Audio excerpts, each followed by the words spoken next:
টাংস্টেনের টাংস্টেনটা বাল্বে কেন ব্যবহার করা হয়? টাংস্টেন হচ্ছে ভীষণ মজবুত একটা ধাতু, আর এর গলনাঙ্ক ভীষণ বেশি।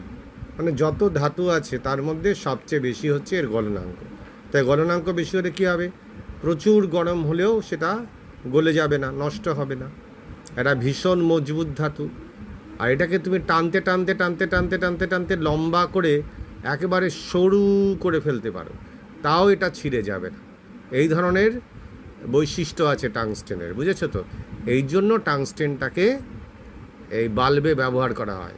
এর গলনাঙ্ক অনেক বেশি, তো প্রচুর তাপমাত্রা, অনেকক্ষণ ধরে একটা বাল্ব জ্বলবে, লাইট জ্বালিয়ে রাখবে, তার মধ্যে দিয়ে তড়িৎ প্রবাহিত হচ্ছে, ক্রমশ গরম হচ্ছে, প্রচুর আলো দিচ্ছে, গরম হয়ে যাচ্ছে, তাপ শক্তি থেকে তারপরে আলোক শক্তিতে রূপান্তরিত হচ্ছে, কিন্তু তা সত্ত্বেও দেখা যাচ্ছে ওই তারটা গলে যাচ্ছে না, নষ্ট হচ্ছে না।